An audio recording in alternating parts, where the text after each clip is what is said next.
आज की वीडियो में हम अर्धवार्षिक परीक्षा कक्षा 9 हिंदी का क्वेश्चन पेपर शो करने वाले हैं। यह क्वेश्चन पेपर कक्षा 9 के विद्यार्थियों के लिए बहुत ही इम्पोर्टेंट है। ऐसे ही प्रश्न आपको आपकी अर्धवार्षिक परीक्षा में देखने को मिलेंगे और मैं आपको बता दूं, आपको इस मॉडल पेपर को देखने से आपको अच्छी तरीके से पता हो जाएगा कि किस प्रकार से आपको प्रश्नों को करना है, कौन सा प्रश्न करना होता है, कौन सा नहीं करना होता है, क्या क्या आते हैं अर्धवार्षिक परीक्षा में, ये सब कुछ जानने वाले हैं। इसलिए आपको वीडियो को बिना स्किप किए हुए पूरा देखना है। तो चलिए हम बढ़ते हैं अपने वीडियो की तरफ।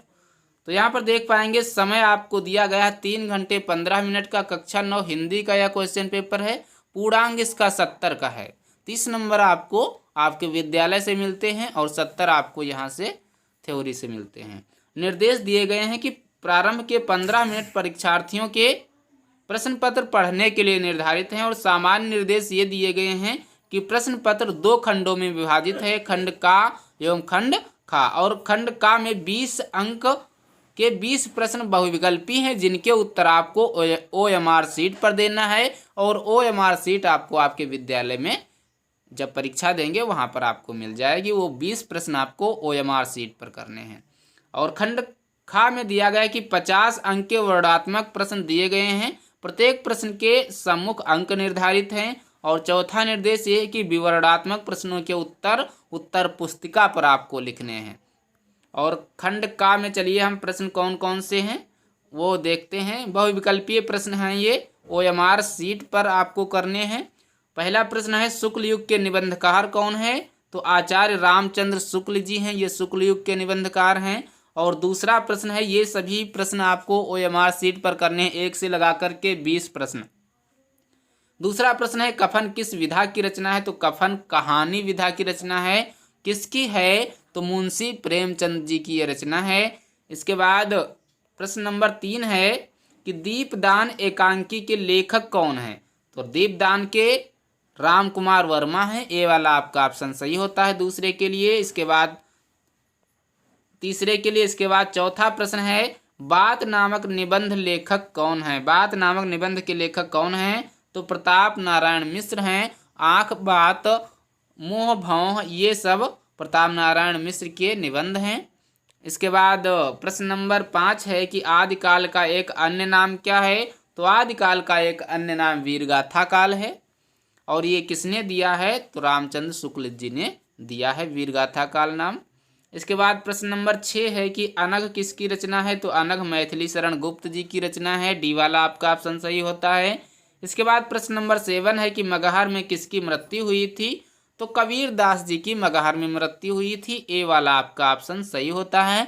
इसके बाद प्रश्न नंबर 8 है कि हे खग मृग हे मधुकर श्रेणी तुम देखी सीता मृग नयनी पंक्तियों में कौन सा रस है? तो श्रृंगार रस है। इसके बाद प्रश्न नंबर 9 है कि मंगल भवन अमंगल हारी द्रबहु सुदशरथ अधीर बिहारी में कौन सा छंद है? चौपाई छंद है, बी वाला आपका प्रश्न सही हो बी वाला ऑप्शन आपका सही होता है प्रश्न नंबर 9 के लिए। इसके बाद प्रश्न नंबर 10 है कि कनक कनकते सौगुनी मादकताधिकाय में कौन सा अलंकार है? तो यमक अलंकार है, डी वाला आपका ऑप्शन सही होता है। इसके बाद प्रश्न नंबर 11 है कि शुद्ध वर्तनी का चयन कीजिए। तो इस प्रकार से जब आशीर्वाद लिखेंगे तो आपका शुद्ध वर्तनी यानी कि सही माना जाएगा, पहला वाला आपका ऑप्शन सही होता है। इसके बाद प्रश्न नंबर 12 है कि निम्न में से कौन सा विराम चिन्ह अर्ध विराम बोधक है? तो बी वाला आपका अर्ध विराम बोधक है, ए वाला आपका कॉमा है और ये डी वाला आपका त्रुटि बोधक है।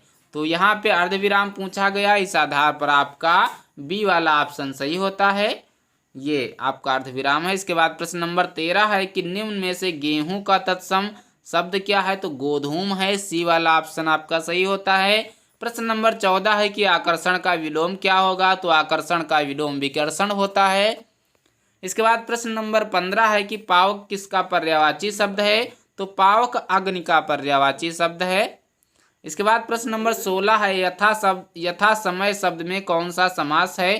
तो जहाँ पर यथा शब्द लग जाता है वहाँ पर अव्ययी पद हो जाता है, इसलिए अव्ययी भाव समास है, आपका बी वाला ऑप्शन सही होता है प्रश्न नंबर 16 के लिए। इसके बाद प्रश्न नंबर 17 है रामों में विभक्ति एवं वचन बताइए। तो रामः रामो प्रथमा द्विवचन यहाँ पर है, इसी आधार पर आपका ए वाला ऑप्शन सही होता है। इसके बाद प्रश्न नंबर 18 है कि महेशः महेशः का संधि विच्छेद होगा तो महाधन ईसा हो जाएगा।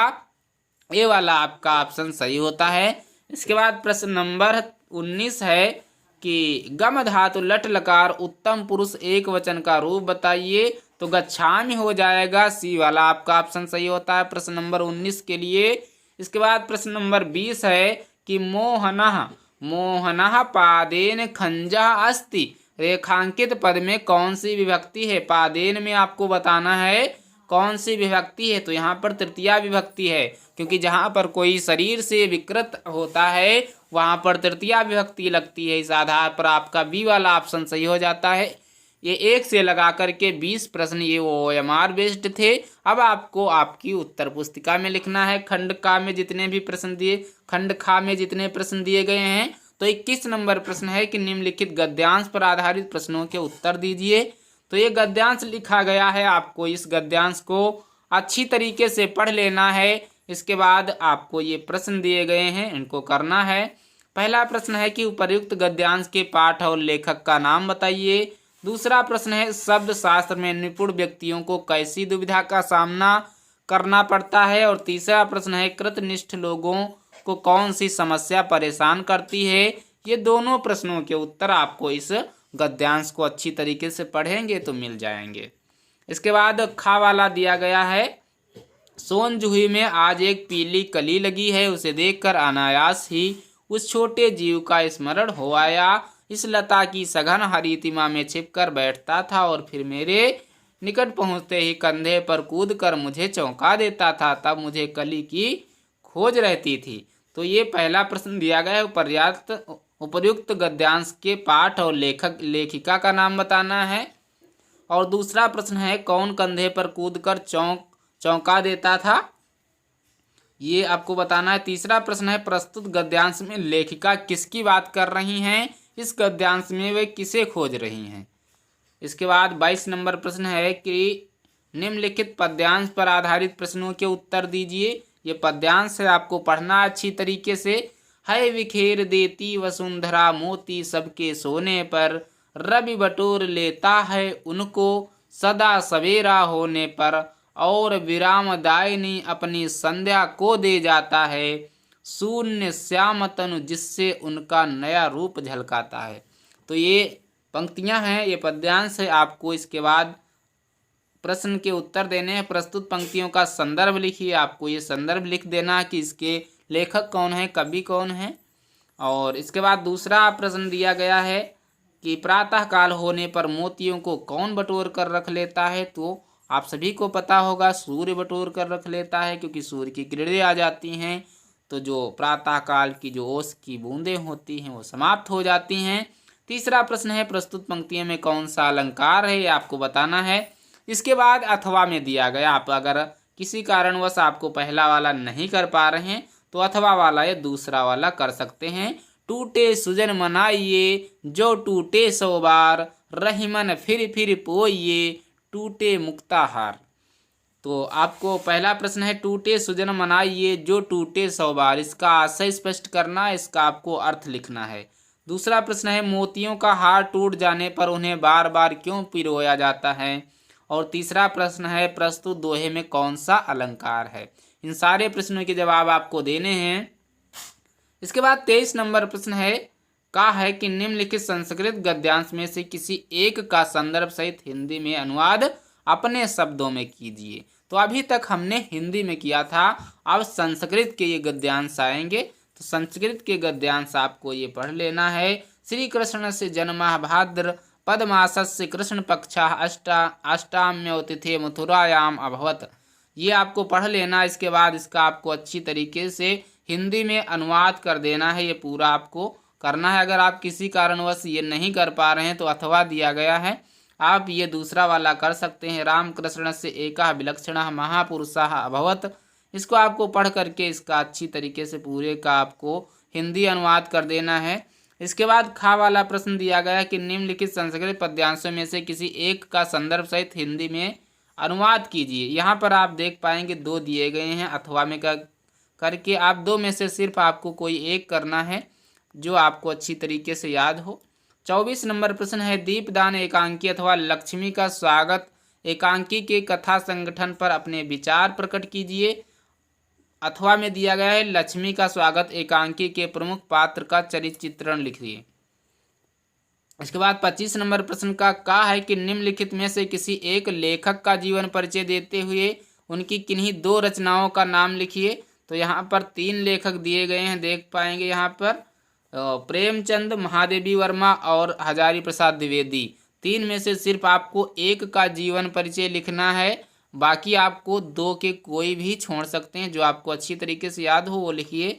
और खा वाला कि निम्नलिखित कवियों में से किसी एक का जीवन परिचय देते हुए उनकी किन्हीं 2 रचनाओं को लिखिए। तो यहाँ पर आपको कवियों के लिखने हैं, 3 कवि दिए गए हैं, 3 में से सिर्फ आपको एक का जीवन परिचय लिखना है, चाहे कबीरदास का, मीराबाई का, जयशंकर प्रसाद, किसी एक का आपको लिखना है और साथ में उनकी 2 रचनाएं लिख देनी है। इसके बाद प्रश्न नंबर 26 है कि अपनी पाठ्य पुस्तक से कंठस्थ किया हुआ कोई एक श्लोक लिखिए जो इस प्रश्न पत्र में ना आया हो। आपको कोई भी एक श्लोक लिख देना है और ध्यान रखना है कि वो श्लोक जो है इस प्रश्न पत्र में ना आया हो। इसके बाद 27 नंबर प्रश्न है निम्नलिखित प्रश्नों में से किन्हीं 2 के उत्तर संस्कृत में दीजिए। तो ये पहला वाला है श्री कृष्ण से पितुः का आसीत, और दूसरा प्रश्न है काह एकः विलक्षणः पुरुषः आसीत, और तीसरा प्रश्न है रामः कस्मिन् वंशे उत्पन्नः आसीत, और चौथा है आस्तो माँ गमय। इसमें आपको जो खाली जगह है इसको आपको फिल कर देना है। तो आपको सिर्फ 2 के उत्तर देने हैं, 2 कोई भी छोड़ सकते हैं। 28 नंबर प्रश्न है कि निम्नलिखित मुहावरों एवं लोकोक्तियों में से किसी एक का अर्थ बताते हुए वाक्य में प्रयोग कीजिए। यहाँ पर देख पाएंगे किसी एक का बताया गया है और यहाँ पे टोटल 4 दिए गए हैं। 4 में से सिर्फ आपको एक का करना है, 3 आप कोई भी छोड़ सकते हैं। ईद का चांद होना, आँख का तारा होना, ऊँट के मुंह में जीरा, मान ना मान मैं तेरा मेहमान, एक आपको करना है। 29 नंबर प्रश्न है निम्न में से किन्हीं 2 वाक्यों का संस्कृत में अनुवाद कीजिए। वह जाता है, दूसरा है राम घर में नहीं है, और तीसरा है सूर्य उदित होता है, और चौथा है बालिका पढ़ती है, और 5वां है वे दोनों जाते हैं। इसमें सिर्फ आपको 2 करने हैं, 3 आपको छोड़ देने हैं।